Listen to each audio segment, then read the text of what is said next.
जय श्री राम जय जय राम श्री राम जय जय राम श्री राम जय जय राम श्री राम जय जय राम श्री राम जय जय राम श्री राम जय जय राम सच्चिदानंद भगवान की जय सत्य सनातन धर्म की जय सतगुरुदेव भगवान की जय। मन में बहुलौकिक चाह लगी और प्रीत लगी चहुदा धन में। बोलो है ऐसी बात कि नहीं?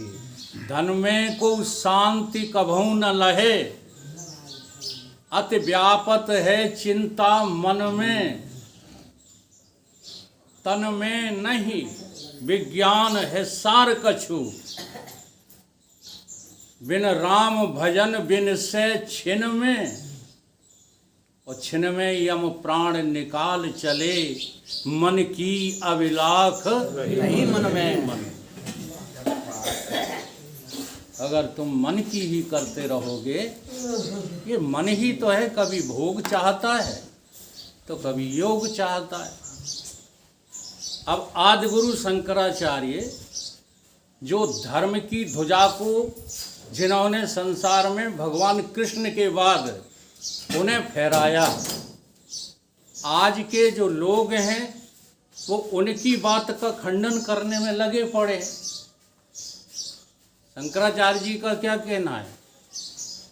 शंकराचार्य जी कहते हैं कि अविचारेण कृतो बंधा, अगर तुम विचार नहीं करोगे तो इस संसार के मोह बंधन में बंधे ही रहोगे। विचार का खंडन मत करो, भले मानुसो।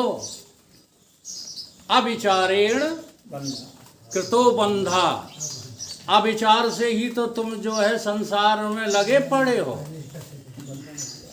विचारेण निवर्तन्ते, और विचार करना शुरू कर दो तो इस संसार से तुम्हारी निवृत्ति हो सकती है। ये आदि गुरु शंकराचार्य का वाक्य है, मैं अपनी तरफ से नहीं कह रहा हूं। शास्त्रों की दुहाई देते हैं लोग, शास्त्र जानते ही नहीं। अब विचार क्या है? तुम्हारा जो अभी मैंने सुनाया था ना पद, जो मन करता है वही सोचने लगते, ये विचार नहीं है। इसको विचार नहीं कहते। विचार होता है विवेक के बाद। अच्छा, आपको विवेक नहीं है तो विचार कैसे करोगे? देखो, विचार की सच्ची सच्ची परिभाषा, अब चूंकि माताएं पढ़ी लिखी नहीं है इसलिए मैं थोड़ा ग्रामेटिकल बोलता नहीं हूँ। हम वो बात बोलते हैं जो हर एक साधारण से साधारण बुद्धि को समझ में आ जाए। नहीं तो विचार की परिभाषा पढ़े लिखे लोग समझो, तुम जो समझे बैठे हो विचार नहीं है। विधन आचरण, विधन आचार, जो तुम्हारा आचार चल रहा है। क्या चल रहा है? कि जन्मे बड़े हुए, पढ़े लिखे, नौकरी करी, शादी करी, बच्चे करे, उन्हीं को संभालने में लग गए। किसी ने ज़्यादा पसार दिया, किसी ने बहुत ज़्यादा पसार दिया। तुम इसको विचार कहते हो? नहीं। विधन आचार, जो तुम्हारी धारा बह रही है। राधा का भी यही अर्थ है माताओं। कितनी राधा राधा बोलो चले आएंगे बिहारी। बिहारी, राधा का उल्टा शब्द क्या होता है? तुम जगत की धारा में बह रहे हो, उससे पलट जाने का नाम राधा है, किसी स्त्री का नाम राधा नहीं है। तो विचार किसको कहते हैं? इस आचरण को। ये सत्य नहीं है।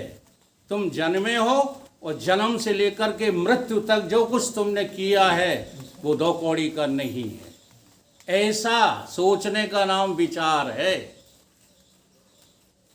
जो आचरण बह रहा है ना, उसके विरुद्ध चलो। उसके विरुद्ध चलने का नाम क्या है? विचार। और देखो, जो नहीं चलते हैं वो अशुभ संस्कारों से पीड़ित होकर के अपने अनेक जन्मों को खराब कर लेते हैं। जैसे उदाहरण है एक भानु प्रताप, राजा भानु प्रताप का आपकी रामायण में उदाहरण है। बड़ा अच्छा राजा था, बड़ा कुशल राजा था, सारे जो है राजाओं को जीतना उसका ध्येय बन गया था। जैसे आज लोगों ने एक एक चीज को पकड़ करके अपने को प्रसिद्ध बनाने का ध्येय बना लिया है। कोई योग पकड़ लेता है तो कोई भोग पकड़ लेता है, ठीक है, कोई जो है भक्ति पकड़ लेता है, कोई विद्या पकड़ लेता है। होना क्या चाहते हो? कुछ न कुछ होना चाहिए। जी हाँ, बिगड़ना नहीं चाहते, कुछ ना कुछ होना चाहते हो। ये सब जो है तुम्हारी भूल है, मूल की भूल है ये। तो राजा भानु प्रताप ने इतना अहंकार पाला कि मैं किसी को छोड़ूंगा नहीं, सबको जीत लूंगा। और था धार्मिक, जी हाँ, था सज्जन पुरुष। ऐसा नहीं था कि दुराचारी हो उस जन्म में राजा भानु प्रताप। बड़े बड़े ऋषि मुनि पंडित उसका लोहा मानते थे, लेकिन एक जो है अहंकार ने कि मैं सबको जीतूंगा, मुझे कोई नहीं जीत पाए, यही कुसंस्कार उसके हृदय में बैठ गया और शरीर छोड़ के कौन बना? रावण। और जब रावण बना तो वहां देखो यही संस्कार प्रकट हो गए कि हम तो सबको मारें तो हमें कोई न मार पाए।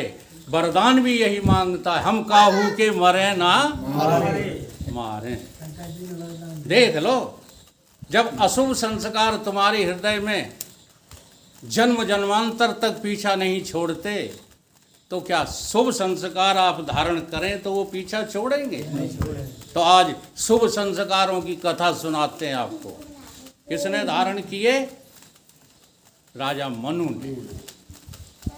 जब मनु जी ने देखा तो कहने लगे कि भवन में बसते, जरा उठाओ दोहा, होई ना विषय विराग।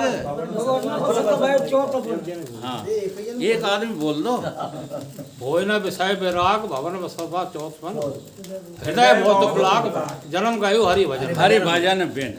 ये संस्कार उदय हुआ। अब आप लोगों को ये संस्कार उदय नहीं होता, एक काम छोड़ देते हो, दूसरा पकड़ लेते हो, इसमें मन नहीं भरा। हम आपसे ही पूछते हैं, कोई बुरी बात नहीं, शादी क्यों की आपने, बच्चे क्यों किए, गृहस्थी क्यों चलाई, अगर तुम्हें योग ही अच्छा था तो। अब योग की बातें करते हो जब सारे भोग भोग चुके। अब योग सफल नहीं होगा, अब तो एक ही बात सफल होगी, वो है भगवान की भक्ति। जी हाँ, तो जो है कहाँ चले? मनु महाराज ने ऐसा सोचा कि हमारा चौथा पन आ गया, तो कहाँ चल दिए? भगवान की भक्ति के लिए चल दिए। तप का और कोई मतलब नहीं है। देखो, भगवान के जो भगत होते हैं वो संसार में जितने भी काम करते हैं वो आसक्त विहीन होकर करते हैं, इसलिए वो तप है।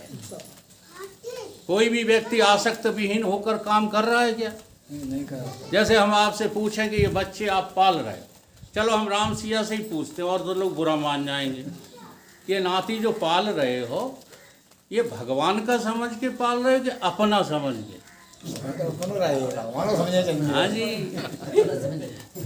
अगर इसको तुम भगवान का समझो तो ये नाती का पालना भी तुम्हारी भगवान की भक्ति हो जाए।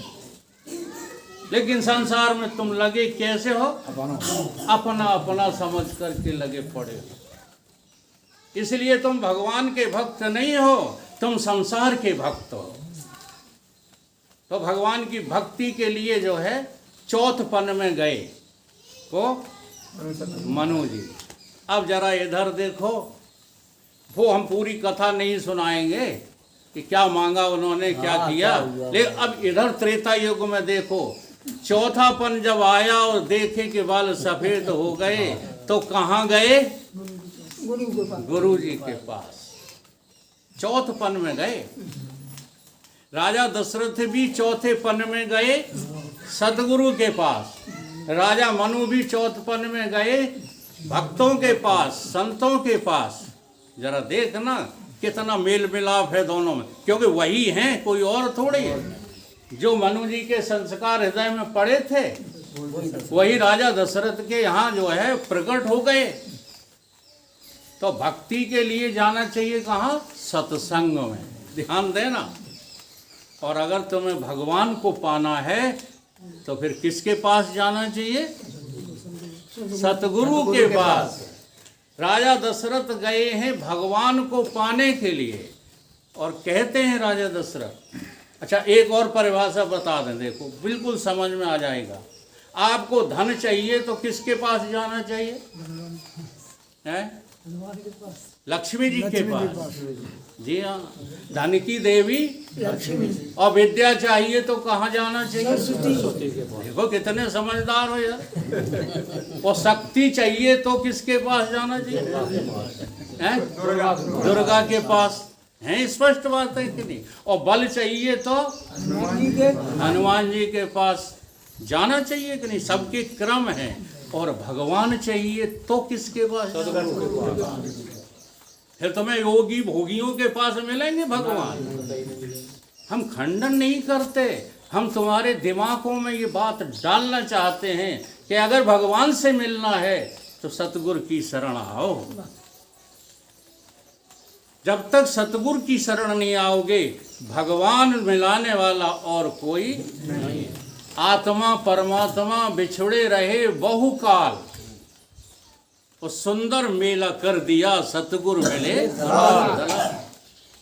सतगुरु से बड़ा कोई एजेंट नहीं है। किसका? भगवान का। वो हर एक देखो व्यक्ति सतगुरु नहीं होता है। चाहे जैसे काम तुम्हें बता देने वाला सतगुरु नहीं होता है। सतगुरु की पहचान करना सबसे कठिन काम है। इसलिए कहाँ होगी पहचान? कहीं सत्संग जाओ, सत्संग करो, सत्संग करो। जहाँ पर सत्संग होता हो। यहाँ तक रामचरितमानस में कह दिया है कि तुम्हारी कथाएं जो हो रही वो सब व्यर्थ जा रही हैं। क्यों जा रही हैं? क्योंकि बिन सत्संग न हरि कथा, तई बिन मोह न भाग, मोह गए बिन राम पद, सत्य पद कोई न दृढ़। तुम्हें सत्य का संग तभी मिलेगा जब तुम जो है संतों की वाणी को सुनोगे, असंतों की नहीं। जी हाँ, चाहे जिस तरह की जो है बातों को सुनना सत्संग सुनना नहीं है, केवल सत्य तत्व की चर्चा को सुनना ही सत्संग है। क्या है? सत्संग है। अब राजा दशरथ पहुंचे सदगुरु के पास तो कहने लगे कि महाराज मुझे सब कुछ मिला, सुख भी मिला, दुख भी मिला, और सब कुछ सतगुरु के सामने अपना हृदय उड़ेल दिया। हम लोग क्या करते हैं? हम लोग दुख तो बताते हैं, हाँ, हमारे पास बहुत आते, दुखड़ा रोते चले आते हैं। और तुमने जो जो माल खाए हैं, जो जो सुख भोगे हैं, उनकी चर्चा भी नहीं करते। क्यों नहीं करते हैं? क्योंकि सुख कोई भी तुम भोगोगे तो बिना किसी जो है अपराध, बिना किसी दोष के नहीं भोग पाओगे। क्योंकि सुख भोग में दोष है और भोगों की निवृत्ति में गुण है। तो भोगों की निवृत्ति के लिए हम योग की पाठशाला में जाएं, हमें कोई ऐतराज नहीं। हम भगवान के जो है भक्तों के पास जाएं, हमें कोई ऐतराज नहीं। लेकिन क्यों जाएं? इस संसार के भोगों का त्याग करने के लिए। बहुत भोग भोग लिए। जी हाँ, आप ही लोगों में से सब राजा रानी रह चुके हो किसी जन्म में, पूर्व जन्मों में, और तमाम तो इसी जन्म में रह चुके हैं। बड़े बड़े जो है यहाँ लोग बैठे हैं जिनके पुरखा जमींदार रहे हैं, आज वो जमींदार के कौन हो गए, खाकदार हो गए। हाँ जी, तो इनकी चीज़ों की उपलब्धि के लिए कभी भी हम सत्संग न करें, हम कथाएं न सुने, हम तो केवल भगवत प्राप्ति के लिए। तो राजा दशरथ जो है कहने लगे बड़ी विकलता के साथ कि देखो महाराज, हाँ 3 पन बीत गए, अब 4था पन आ गया है, लेकिन वे नहीं आए। हाँ, हमने गीत भी सुना था फिल्मों में, वो नहीं आए। वो माने कौन? भगवान। हाँ, वो माने कोई प्रेमी प्रेमिका नहीं, वो माने भगवान। इसलिए भगवान के लिए सो शब्द इस्तेमाल किया गया शास्त्रों में, सो हम। अब इन बातों पे ध्यान ही नहीं कोई देता है। विद्वान बने फिरते रहते हैं, यानी क्या क्या बने फिरते रहते हैं। सो माने भगवान और हम माने हम।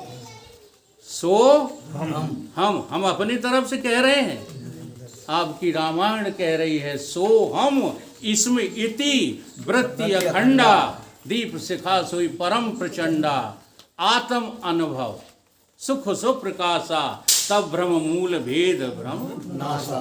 जब तक तुम उसको अपने में, अपने को उसमें नहीं देखोगे, तब तक तुम्हें भगवान मिलने वाला नहीं। तो राजा दशरथ ने कहा कि हमें वचन दिया था, कब? पिछले जन्म। और वो चौपाई बड़ी विचित्र चौपाई है, सत्य सत्यपन सत्य हमारा। सत्य सत्यपन सत्य, तो 3 पन तो हमारे बीत गए, और 4थे पन जो है कि हम आपके पास आए हैं। गुरुजी ने कहा चिंता मत करो, 3 पन तुम्हारे बीत गए इंतजार में, अब 4थे पन में हम तुम्हें आशीर्वाद देते हैं कि वही भगवान एक नहीं 4 बन के तुम्हारी गोदी में खेलेगा। राम लक्ष्मण भरत शत्रुघ्न। समझ रहे हो गुरु की जो है कृपा। ये रामायण की कथाएं केवल संकेत मात्र हैं, और सच्ची कथा तो आत्मकथा ही है। आत्मकथा के अलावा और कोई सच्ची कथा है। तो राजा दशरथ जो है विकल होकर के जो है कहने लगे कि हमें भोग मिले, संयोग मिले, रोग निरोग मिले, सब योग मिले, पर राम बिना और मिले न मिले, सब माटी मिले। राम ना मिले तो सब माटी मिले। तो आपकी जो मेहनत है, चाहे आप कर्म कर रहे हो, चाहे आप भक्ति कर रहे हो, योग कर रहे हो, या स्वाध्याय कर रहे, कुछ भी कर रहे हो, यदि भगवान नहीं मिला आपको इस जन्म में, तो आपका जीवन व्यर्थ गया कि सार्थक गया। तो प्रयोजन बनाओ भगवान से मिलने का, फिर आप कोई भी जो है साधना करो, कोई भी साधना व्यर्थ नहीं जाएगी। अगर प्रयोजन गलत है, मंदिर जाते हो लड़का लड़की मांगने के लिए, तो तुम मूर्ख हो। जी हाँ, तुम समझदार नहीं हो, क्योंकि मंदिर कभी किसी को लड़का लड़की धन दौलत नहीं देते हैं। वो तो तुम्हारे शरीर का प्रारब्ध जैसा जैसा होगा वैसा वैसा जो है मिलता जाएगा। तो आज राजा दशरथ बड़े विकल हैं, और इसी को जो है संतों ने कहा है, कहीं भी चैन ना लेने दे, वही बस चाह सच्ची है। कहीं भी चैन न लेने दे, वही बस चाह सच्ची है, और विकल होकर के रोना ही मिलन की राह सच्ची है। उसी को हम असर समझें, कसर बिल्कुल न रह जाए, बिरह की आग तड़पाने लगे, यही बस आह सच्ची है। बहुत कुछ पाठ पूजा व्रत तप करके हम ये समझे, कि क्या समझे? बहुत कुछ तप पाठ पूजा व्रत करके हम ये समझे, कि क्या समझे? कि विकल होकर के रोना ही मिलन की राह। तो राजा दशरथ से कुछ लोग पूछने आ गए कि महाराज आप इतने विकल हो, ये कैसे हो गए विकल? चलो राजा दशरथ को न पात्र बनाए, एक संत हुए हैं कलयुग में, जिनका नाम था रामकृष्ण परमहंस। और किसी ने जो है, गुरु ने उनको ये कह दिया कि अगर तुम विकल होकर के परमेश्वरी देवी से मिलोगे तो वो प्रकट हो जाएंगी। विकलता की परिभाषा देखिए, हम लोग जिससे भी विकल, जैसे शादी की विकलता थी तुम्हें, तब तुम्हारी शादी हुई कि बिना विकलता के? झूठ बोलते हैं लोग। हाँ, चाहे माताएं हों चाहे पुरुष हों, भूखे प्यासे डोलते रहते शादी के लिए। हम देखो अपनी कमजोरी बताएं, तुम तो बताओगे नहीं। नखरेबाजी बीएससी में पढ़ रहे हैं, लड़का भी मना कर रहा, पिताजी क्या कह रहे हैं, लड़का मना कर रहा है, शादी नहीं करेगा। और लड़का सोच रहा है कि पिताजी की बुद्धि में आग लग गई, काहे मना कर रहे हैं। बात समझना, ये हम अपनी पोल बता रहे हैं, तुम तो बहुत साफ सुथरे हो। हाँ, सभी सन्यासी थे, वो तो अचानक ही आप लोगों की शादी हो गई। तो विकलता थी, जी हाँ, पुत्र पाने की विकलता थी, धन पाने की विकलता थी। जब विकलता थी तो परमहंस जी जो है गए मंदिर पे देवी के, और वहाँ पर जो है कठिन साधना करते, भूखे रहते, प्यासे रहते, रोते रहते, दिन भर रोते रहते। और जब शाम को घंटा बजता तो जितनी बार घंटा बजता उतनी बार अपने सिर को देवी के कदमों पर पटकते। बार बार खून निकल आता माथे में, लेकिन पटकते रहते। तो देवी को जो है वो पिघल गई। हाँ, पत्थर भी पिघल जाते हैं। तुम्हारे दिल में अगर जगह हो ना, अगर दिल में तुम्हारी विकलता हो, तो ये अहिल्या की क्या कथा है, अहिल्या की क्या कथा है। राम जी को विकलता थी किस बात की? अब वो सारे प्रसंग जो है आचार्य लोग सुनाते ही नहीं। विश्वामित्र उधर चलते हैं तो राम जी कहते महाराज ये जंगल अच्छा है, इधर चल। विकलता थी भगवान को किस बात की? अहिल्या के उद्धार की। तो विकलता ने पत्थर को नारी बनाया है। किसी के पांव छूने से कभी पत्थर नारी नहीं बनते। समझ में बात आ रही है? विकल होकर के रोना ही मिलन की राह सच्ची है। तो विकलता है क्या तुम्हें परमात्मा पाने की? जैसी जो है रामकृष्ण को थी, तो एक पहुंच गए हमारी मंडल में से कि महाराज ये विकलता, ये तड़प आप जैसी कैसे आए? उन्हें तो देवी ने दर्शन दे दिए विकलता के कारण। अब वो पूछने गए तो उन्होंने कहा चलो गंगा जी नहाए वहीं बताएंगे। तो गंगा जी में डुबकी लगवा दी। रामकृष्ण तगड़े थे प्रारंभिक जो है युवा काल में, उसने डुबकी लगाई, रामकृष्ण परमहंस उसके ऊपर चढ़ गए। वो चढ़ के दोनों पैरों से अपने गादरों के बीच में उसकी गर्दन दबा ली। अब वो तड़फड़ा रहा है, विकल हो रहा है। काहे के लिए? निकलने के लिए विकल हो रहा है। जब उन्होंने देखा कि आखिरी श्वास है इसकी, तुरंत छोड़ दिया। और जैसे ही बाहर वो जो है प्रकट हुआ तो कहने लगा महाराज ये तुम विकलता बता रहे हो कि मेरे प्राण ले रहे हो? तो उन्होंने कहा अच्छी तरह बताना बेटा कैसा लग रहा था? कि ये लग रहा था कि एक सेकंड देर न लगे और जो है हम पानी के ऊपर हो जाए। क्या ऐसी विकलता है भगवान से मिलने की? अगर ऐसी विकलता नहीं है तो ये भगवान से मिलने के ढोंग क्यों करते हो? समझ रहे कुछ नहीं। जब हमको इतनी विकलता हो जाती है तो भगवान, अब देखो फिर आखिरी में उन्होंने कहा राजा दशरथ ने, हम वहीं जो है कथा को समाप्त करेंगे एक ही पॉइंट पर। तो महाराज आपने सब बातें बता दी, चलो हो गया था क्या। ओ, आपने सारी बातें बता दी हैं। अब एक बात और बता दीजिए गुरुदेव से पूछता है शिष्य राजा दशरथ के रूप में कि महाराज एक बात बता दो, अब हम करें क्या?